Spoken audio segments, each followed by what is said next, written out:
ایک یہ کہ بندہ دل و جان سے اپنے آپ کو خدا کے سپرد کر دے، اس کی اطاعت و فرما برداری کرے۔ دوسری بات یہ ہے کہ جنت میں جانے کے لیے صرف یہ ہی کافی نہیں کہ کوئی آدمی اپنے دل سے خدا کی فرما برداری کا قصد و درست کر لے، مگر اطاعت و فرما برداری اور عبادت کے طریقے اپنے ذہن و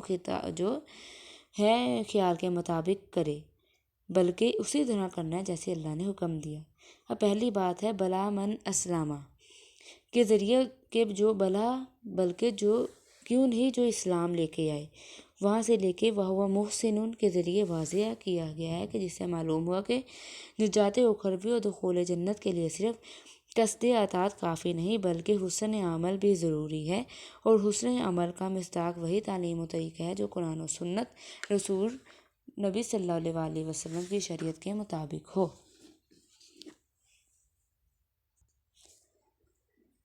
اب نسلی مسلمان ہو یا یہودی اور نصرانی، اللہ کے یہاں اس کی کوئی قیمت نہیں، اصل چیز ایمان اور عمل صالح ہے۔ جو شخص ان بنیادی اصولوں میں سے کسی بھی اصول کو چھوڑ دے، خواہ وہ یہودی ہو یا نصرانی یا مسلمان ہو، پھر محض نام کی قومیت کے الزام میں اپنے آپ کو جنت کا ٹھیکیدار سمجھ لے، تو یہ صرف اس کی بے وقوفی ہے، اور جو ہے اصل جو مسلمان ہوگا اور جو اصل اس کا ایمان پر خاتمہ ہوگا وہ آخری نبی صلی اللہ علیہ وسلم کی شریعت پر ایمان لانے سے ہی ہوگا۔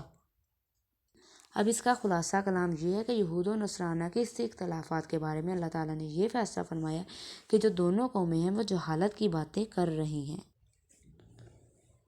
اب الغرض اب قرآن کی ان آیات سے یہ واضح کر دیا کہ محض نسلی طور پر اسلام کا نام رکھ لینا کسی نتیجے پر نہیں پہنچ سکتا جب تک ایمان اور عمل صالح کو مکمل طور پر اختیار نہ کیا جائے اور جو نبی کریم صلی اللہ علیہ وسلم شریعت لے کر آئے اس پر عمل نہ کیا جائے۔ اللہ تعالیٰ ہمیں بھی نبی کریم صلی اللہ علیہ وسلم کی شریعت پر پورے دل سے پکے ایمان سے عمل کرنے کی توفیق عطا فرمائے۔ صدق اللہ العظیم۔